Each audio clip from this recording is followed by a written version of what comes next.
Okay जी, अस्सलाम वालेकुम।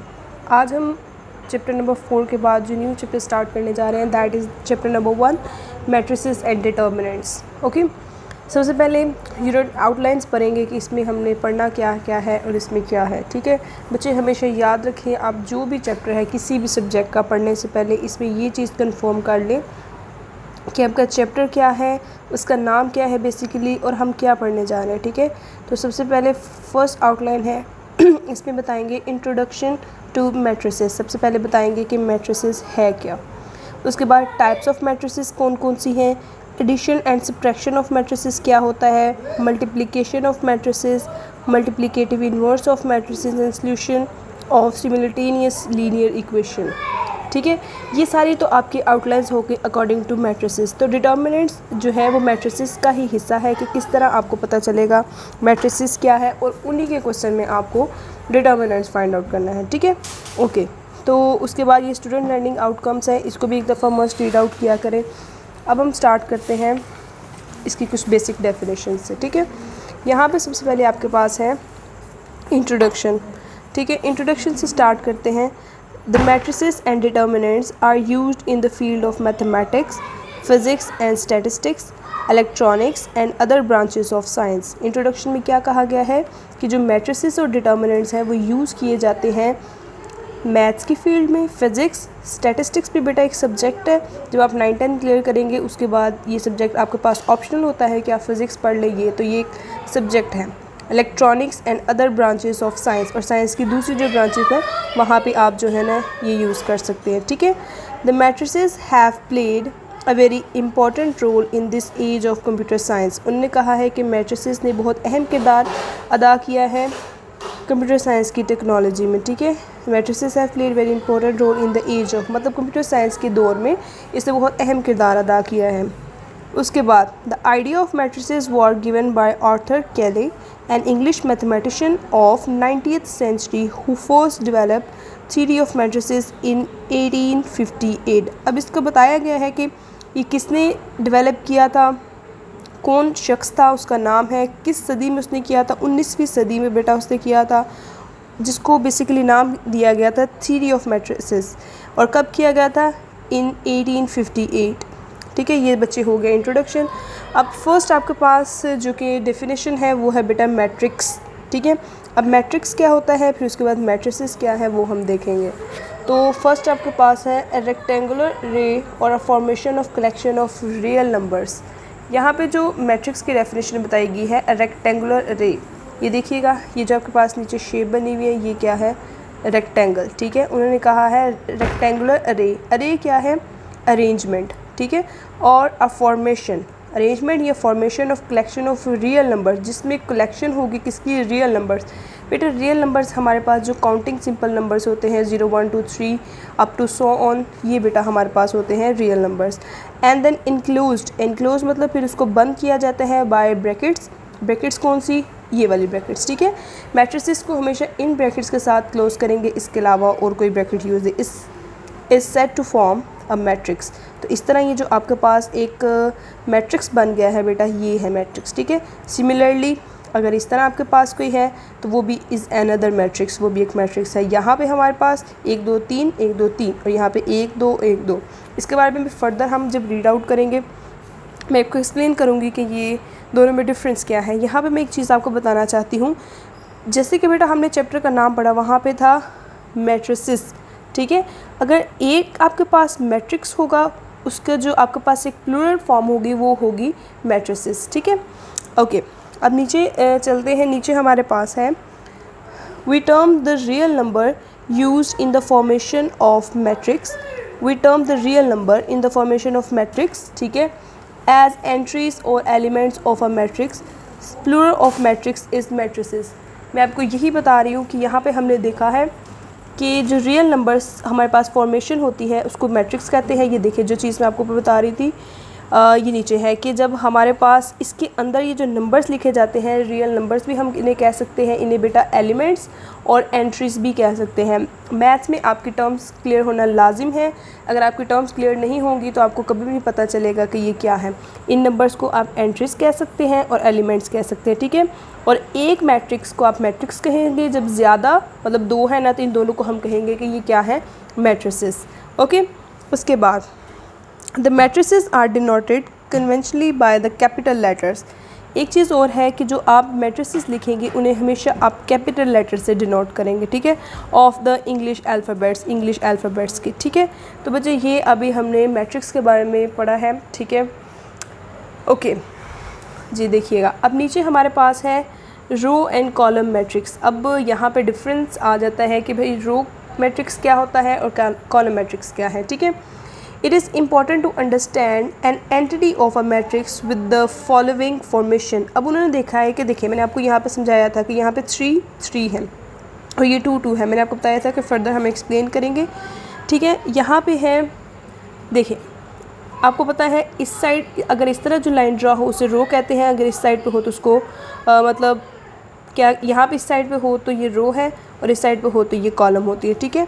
जैसे वर्टिकल और हॉरिजॉन्टल होता है ना बेटा, इसी तरह से यहाँ पे ये एक लाइन फर्स्ट रो, दूसरी लाइन सेकंड रो, तीसरी लाइन थर्ड रो। अब देखिएगा यहाँ पे क्या, इन मैट्रिक्स ए मैट्रिक्स की बात की जा रही है, देखिए ये कैपिटल है ना। In matrix A the entries presented in horizontal way are called rows. उन्होंने कहा है जो इस तरह हॉरिजॉन्टली रिप्रेजेंट करेगा that are called the rows. In matrix A there are 3 rows are shown by R1 R2 R3। उन्होंने कहा इस तरह 3 हॉरिजॉन्टल लाइन जो आपको शो की जा रही है, ये रो 1 रो 2 रो 3, ठीक है। ओके, तो ये हमने अभी तक पढ़ा है रोज़। अब सेकंड देखिएगा उसमें हमारे पास क्या है, नेक्स्ट पेज पे आ जाए।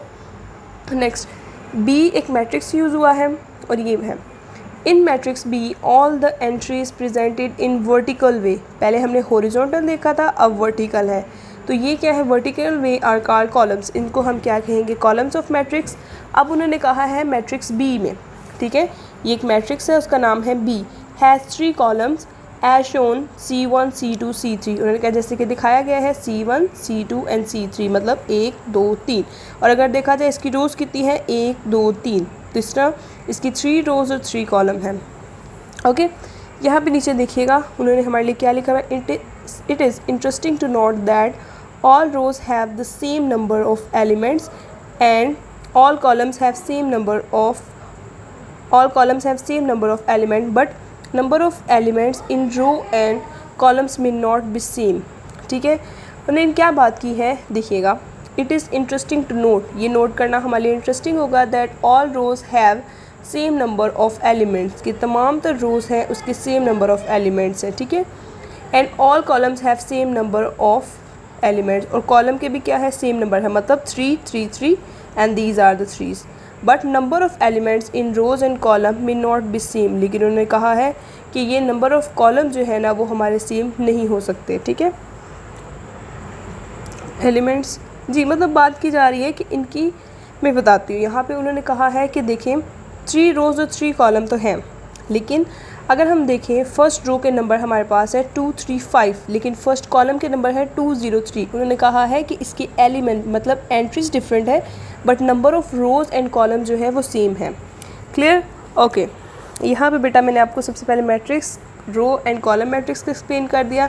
अब नीचे जो नेक्स्ट स्टेप आपके पास है वो है ऑर्डर ऑफ मैट्रिसेस। अब ये क्या है, the order of rows and column in a matrices specify in order if a matrix M has m rows and n columns, then M is said to be order of m by n. For example, एक आपके पास matrix है जो कि m है, is of order 2 by 3। उन्होंने कहा है इसका ऑर्डर 2 by 3 है। ये एक आपका इम्पोर्टेंट डेफिनेशन है, ठीक है। इसके फर्दर हमारे पास एक्सरसाइज में क्वेश्चंस भी हैं, इसलिए इसको जानना लाजिम है। उन्होंने ये बात की है कि अगर आपके पास कोई मैट्रिक्स होगा तो उसका आपके पास फार्मूला होगा m by n। अब m किस चीज़ को शो कर रहा है, रोज़ को, और n किस चीज़ को शो करेगा, कॉलम्स को, ठीक है। तो इस तरह से फिर अगर पूछेंगे कि इस मैट्रिक्स का ऑर्डर क्या है तो हम कहेंगे 2 by 3। क्यों कहेंगे, 2 इसकी रोज़ है और 3 इसकी कॉलम है, तो इसलिए इसका क्या ऑर्डर होगा, 2 by 3। Since it has 2 rows and 3 columns। अब एक और एग्जांपल देखिएगा, मैट्रिक्स n आपके पास है 1 2 3, 3 rows we have 1 2 3, 3 columns we have, it means इसका ऑर्डर क्या होगा 3 by 3। ओके अब यहाँ देखिएगा 1 2 3, इट मीन्स रो अगर देखी जाए एक ही है, लेकिन 1 2 3 इसके कॉलम्स कितने हैं 3, इसलिए इसका ऑर्डर क्या होगा 1 by 3। तो ये बेटा जी आपके पास था order of matrix. Okay next नीचे चलते हैं। अब बात आ जाती है कि इक्वल मैट्रिसेस क्या होते हैं आपके पास।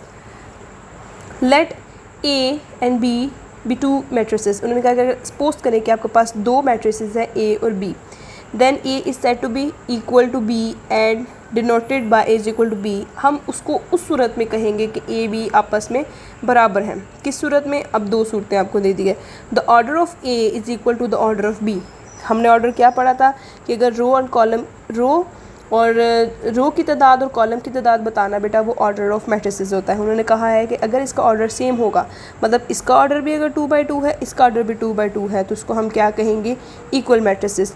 There corresponding entries are equal, कि जो उनकी है जो क्या कह सकते हैं, their corresponding entries are equal, कि उनकी जो एंट्रीज़ हैं वो बराबर होगी। ज़ाहिर है एंट्रीज बराबर होंगी तो रो एंड कॉलम इक्वल होगा। तो इसलिए अगर 2 मैट्रिसेस आपस में इक्वल होंगे तो बेटा उसको हम क्या कहेंगे इक्वल मैट्रिसेस। जी अब नीचे देखिएगा, यहाँ पे मैं एक्सप्लेन कर दूँ। इफ़ ए की है 2 रो हैं और 2 ही कॉलम हैं, बी की 2 रो हैं 2 कॉलम। अब आप कहेंगे कि मैम ये तो 1 2 3 1 2 3, बेटा ये 3 नहीं है।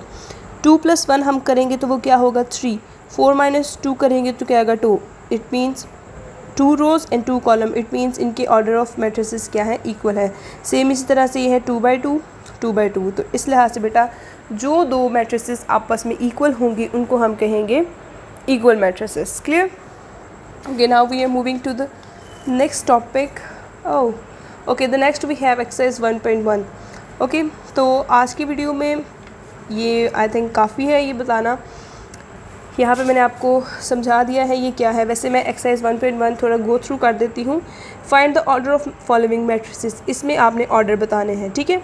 जैसे कि ए है, इसका ऑर्डर क्या होगा 2 रोज़ हैं 2 column, it means 2 by 2, again 2 by 2, it's 1 row and 2 column, it's 1 by 2, it's 1 2 3, कितनी रो है 3, इट मीन्स 3 by 1 कॉलम ए की है। It's 1 2 3, 3 rows and 2 column, 1 by 1 because एक ही रो है एक ही कॉलम है। इस साइड पे 1 2 3 1 2 3, 3 by 3 2 2 by 3। ओके ये देखिए find the order of the matrix. बस कॉलम और रो आपने बताना, हमेशा याद रखें बेटा। पीछे अगर हम देखें यहाँ पे उन्होंने कहा था कि इसका फार्मूला बनेगा m/n। तो m शो करता है रोज़ को और ये शो करता है कॉलम्स को। इट मीन्स पहले हमने बताना है रो की तादाद फिर कॉलम की। आप कभी भी पहले कॉलम नहीं बता सकते और बाद में रो नहीं, बिकॉज ऑलरेडी हमारे पास एक स्पेसिफाइड बाय डिफ़ॉल्टर या कीवर्ड्स रिजर्व वर्ड जो पहले ही रिजर्व्ड है वो जो उन्होंने बताया है आपने वही यूज़ करना, इसके अलावा कोई और यूज़ नहीं कर सकते। इट मीन्स पहले रो हमेशा बताएंगे फिर कॉलम। जी बच्चे अब यहाँ पे कुछ क्वेश्चन हैं। Which of the following matrices are equal. इसमें आपने बताना है कि कौन सी मैट्रिसेस जो हैं वो आपस में बराबर हैं। बराबर किस सूरत में होंगे?